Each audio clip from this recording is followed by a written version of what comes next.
Good morning to everyone. In this lecture, EC8691 microprocessor and microcontroller, third year CSE department, unit 3 input and output interfacing.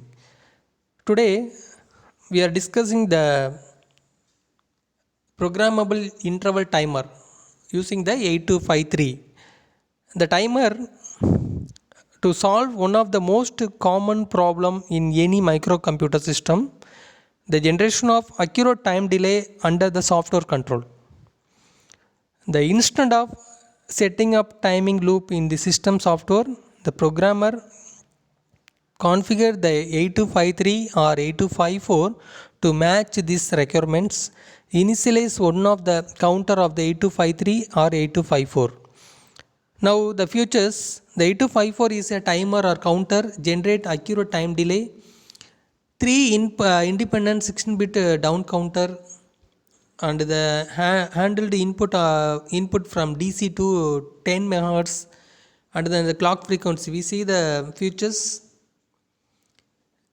Clock frequency is 10 megahertz, and 3 counter are identical, presettable, and can be programmed for either binary or BCD count. 6 programmable counter mode. Now we see the block diagram. The 8254 has a powerful command called read back command, which also allow the user to check the count value and programmed mode.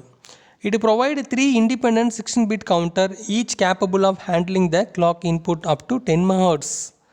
All the mode are software programmable. The 8254 is super fast and superset of the 8253. The 8254 uses a HMOS technology and comes into the 24-pin plastic or ceramic package. The Intel programmable counter or timer device facilitates the generation of accurate time delay. When the 8253 is used as a timing and delay generation peripherals, the processor becomes free from the task related to the counting process. This minimizes the software overhead on the microprocessor. And the programmable timer device 8253 contains 3 independent 16-bit counter, each with a maximum count rate of 2.6 MHz to generate the 3 totally independent delay or maintain 3 independent counter simultaneously. And finally, all the 3 counters may be independently controlled by programming the 3 internal command word registers. And then the pin configurations of 24 pin configurations, and then applications of 8254, it is a real time clock applications and digital one shot applications, square wave generator, complex waveform generator, and event counter, and programmable rate generator, and also the binary rate multiplier and complex motor control. So the major block of the data bus buffer, it is a 3-state bidirectional 8-bit buffer is used to interfacing the 8254 in the system. The data is transmitted or received by the buffer depends upon the execution of input and output instructions. Now the second block of read and write logic, the read and write logic accept the input from the system bus and generate the control signals for the other functional block of 8254. The A1 and A0 select one of the 3 counter or the control word register to be read from written into the processor. And also the low signal of read input tells the 8254 that the CPU is reading one of the counter. The same similarly, the CPU is writing either a control word or initial the count the processor. And the control word register block, it is selected by the read and write logic when A1 and A0 is equal to 1 1. The CPU then does not a write operation to the 8254. The data is stored in the control word register and the interpreted as a control word used to define the operation of the counter.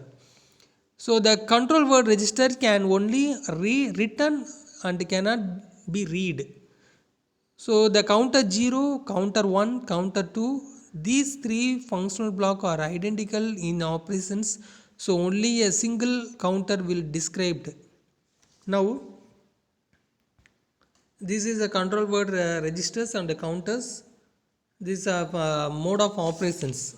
So the operating mode of 8253 or 8254, each of the three counters of 8253 can be operated in one of the following 6 mode of operations. That is a mode 0 to mode 5. In mode 0 is a interrupt on terminal count. The interrupt and terminal count is initially low. After the mode is set, the output remains low even after the count value is loaded into the counter. And then mode 1 is a programmable one shot method. In this mode of operation is called as a programmable one shot. In this mode 8254 can be used as a monostable multivibrator. So the duration of monostable multivibrator is decided by the count loaded into the counter register. The gate input is used as a triggered input. And then mode 2 is a rate generator. This method is used as a dividing in by n counter. If n is loaded as a count value, then after n pulses the output becomes low only for one clock cycles. The count n is reloaded again and again. The output signal is initially high. Also a low signals on gate can force it to the output high. The counter generate an active low pulses at the output initially after the count register is loaded with the count value. Now the mode 3 is a square wave generator. It is used as a square wave generator when the count n loader is even, then for half of the count the output remains high and remains n by 2 pulses it remain low. If the count n loaded is odd, then the pulses n plus 1 divided by 2, the output remains high, and for pulses output remains for low. This procedure is repeated continuously resulting in the generation of square wave. And then mode 4 is a software triggered strobe. This mode of operation used as termed as software triggered strobe.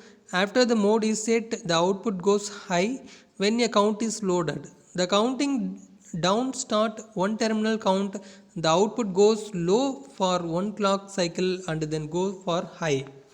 And then mode 5 is a hardware triggered mode. In this mode, generate a strobe in response to an externally generated signal. This mode is similarly to mode 4 except that the counting is initiated by a signal at the gate or input, which means it is hardware triggered instead of software triggered. After it is initialized, the output goes high. When the terminal count is reached, the output goes low for one clock cycle. And now